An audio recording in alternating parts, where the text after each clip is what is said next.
By now, I was just ready to cry, but I couldn't stop myself from trying to get to the end of this disturbing, fucked up experience. If I didn't do this now, I'd just be tempted to try it again at some other point in time. I finally reached the center room.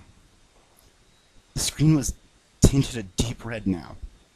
I assumed this was to simulate the fact that the room was filled with blood.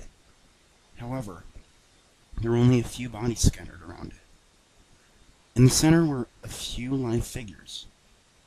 A man, an unknown Pokemon, Gold, and another Pokemon I could only assume was his Typhlosion. Gold's Typhlosion attacked the man's Pokemon, but it was quickly struck down. Its sprite turned red, then gray, then disappeared. The man's Pokemon had killed it. Silver's sprite stepped forward on its own, and the man finally acknowledged he was there. Ah, son, you've made it. Come to see your rival's demise, have you? It was Giovanni. This caused Gold to turn around and look at Silver. He said nothing. Silver continued to move on his own. He approached Giovanni and kicked him backwards. It obviously enraged him. You're going to help him? You've become just as weak as the others. If he seems worth saving to you, perhaps I should show you that there's no sense in getting attached. Mewtwo, take care of him.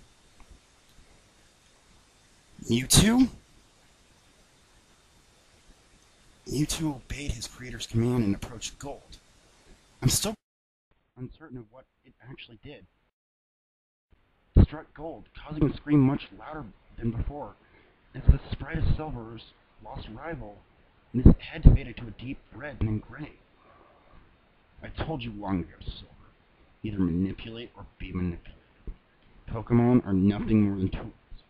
People are nothing more than tools. After they serve their purpose, they're no longer useful. Mewtwo, kill him. Mewtwo didn't obey this time. Giovanni's words must have angered it. It turned to him and actually spoke.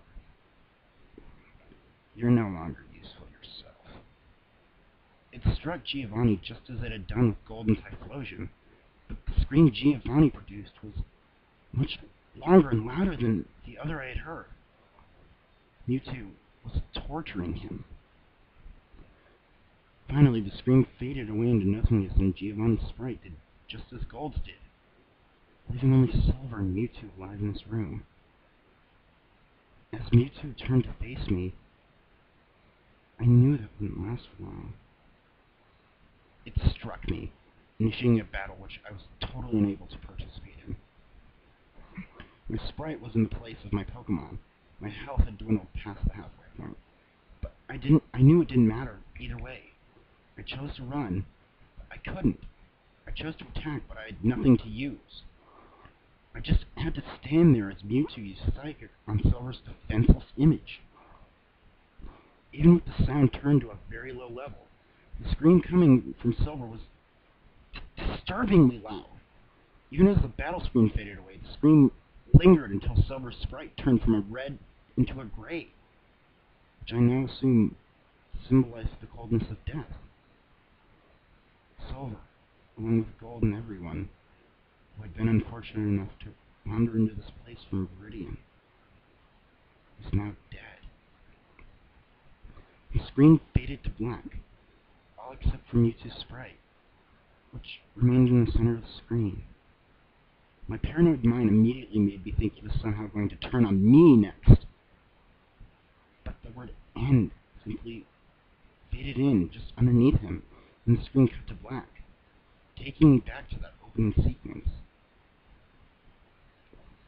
I'm still unsure why this was made, and why some sick fuck shoved it in a box to sell, and why I happened to find it.